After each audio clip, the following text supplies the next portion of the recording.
আসসালামু আলাইকুম। একটি টেক্সটাইল পণ্য শুরু থেকে শেষ পর্যন্ত প্রস্তুত করতে বেশ কয়েকটি গুরুত্বপূর্ণ ধাপ অতিক্রম করতে হয়। আজকে আমরা সেই গুরুত্বপূর্ণ ধাপগুলো সম্পর্কে জানব।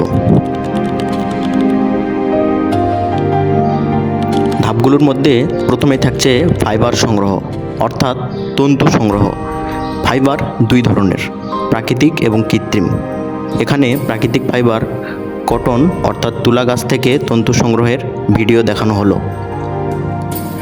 তুলা গাছের বীজ রোপণ করার পর যখন তুলা আসে তখন তা সংগ্রহ করা হয়।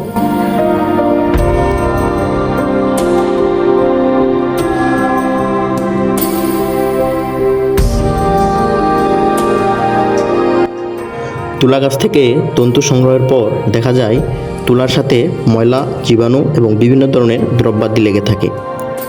তুলার সাথে তুলা ব্যতীত যে কোনো দ্রব্যাদি মেশিনের মাধ্যমে প্রসেসিং করে পরিষ্কার এবং ফ্রেশ তুলা উৎপাদন করা হয়। কারণ তুলার সাথে যদি জীবাণু এবং অন্যান্য দ্রব্যাদি লেগে থাকে, সেই তুলা থেকে ভালো মানের সুতা প্রস্তুত করা সম্ভব নয়।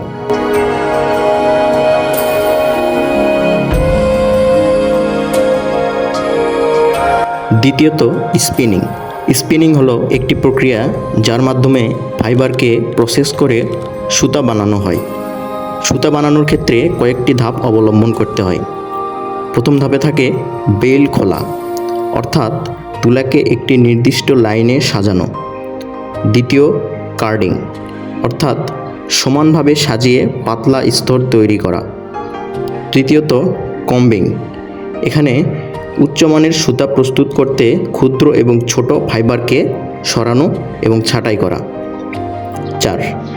রিং স্পিনিং, অর্থাৎ ভালো মেশিনের সাহায্যে সুতাকে চক্রাকারে ঘুরিয়ে শক্তিশালী করে তোলা। তৃতীয়ত উইভিং এবং নিটিং। উইভিং এবং নিটিং দুইটি বিষয় পারস্পরিকভাবে এক হলেও এদের মধ্যে কিছু ভিন্নতা রয়েছে। উইভিং হলো এমন একটি প্রক্রিয়া যেখানে সুতা দিয়ে কাপড় তৈরি করা হয়।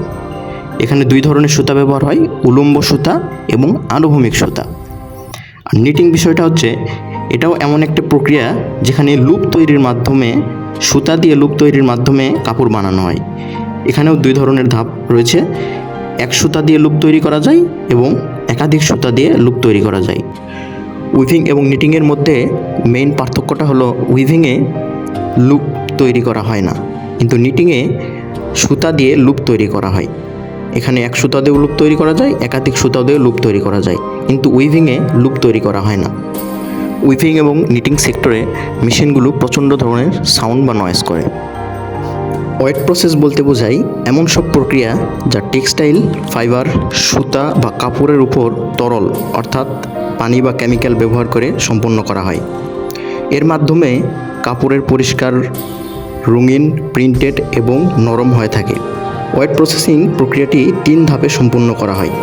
প্রথম ধাপে থাকে প্রি ট্রিটমেন্ট, মানে এখানে কাপড়ে ময়লা, তেল বা দাগ, বিভিন্ন ধরনের দাগ থাকলে সেগুলো ওয়াশিং করার মাধ্যমে পরিষ্কার করা হয়। এরপরে ডাইং।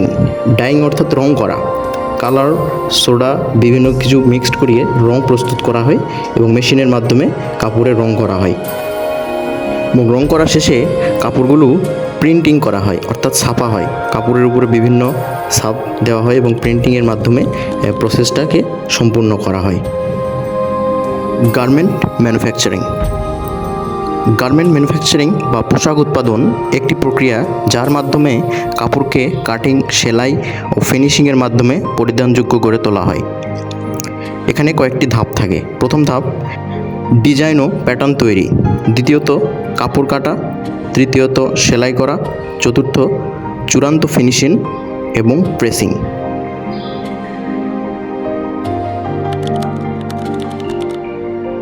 গুণগত মান পরীক্ষা, অর্থাৎ একটা কাপড় প্রস্তুত করার পর কাপড়ের রং, সেলাই সব কিছু ঠিকভাবে আছে কিনা সেগুলো মেশিনের মাধ্যমে গুণগত মান পরীক্ষা করা হয়।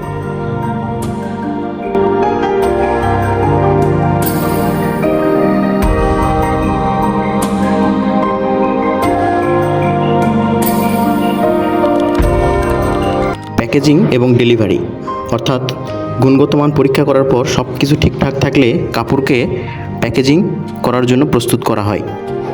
প্যাকেজিং করার পর কাপড়গুলোকে ডেলিভারির জন্য বিভিন্ন কোম্পানিতে পাঠানো হয়।